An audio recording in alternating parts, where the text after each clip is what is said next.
Ils ne brandissent ni sanctions ni missiles, mais une idée simple, celle d'échanges gagnant-gagnant. Mais pour Donald Trump, les BRICS, c'est comme un chiffon rouge pour un taureau. Alors que les membres du groupe se réunissent à Rio, le président américain, lui, agite la menace des sanctions. Des droits de douane supplémentaires de 10% seront appliqués à tout pays s'alignant sur les politiques anti-américaines des BRICS. Cette politique ne fera pas la moindre exception. Merci d'en tenir compte. Une annonce qui fait beaucoup réagir. Partout dans les médias, on évoque une confrontation croissante entre Washington et les BRICS.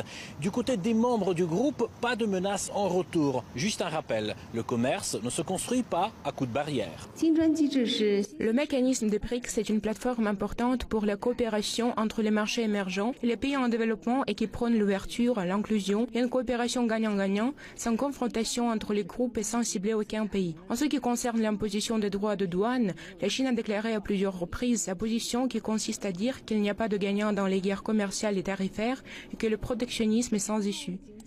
Mais qu'est-ce qui irrite autant Washington? Un élément de réponse du côté de la Bolivie, partenaire des BRICS, qui prône un tournant monétaire.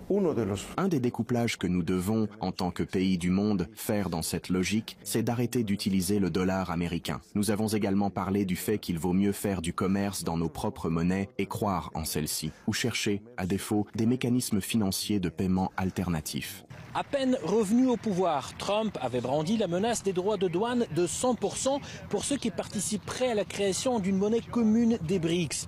Mais cette monnaie, ce n'est même pas pour demain. Aujourd'hui, la vraie dynamique, c'est la lente érosion du dollar. En 8 ans, sa part dans les réserves mondiales est passée de 65 à 57%. Et dans les échanges entre les pays des BRICS, les monnaies nationales prennent le dessus, à l'image de la Russie, moteur du changement. L'utilisation des devises nationales dans le commerce entre nos pays ne cesse d'augmenter.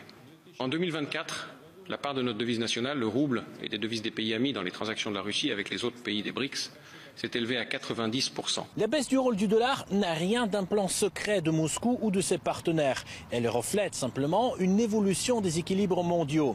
Un monde multipolaire prend forme où les BRICS plaident pour un commerce équitable, sans sanctions unilatérales et fondé sur le principe gagnant-gagnant.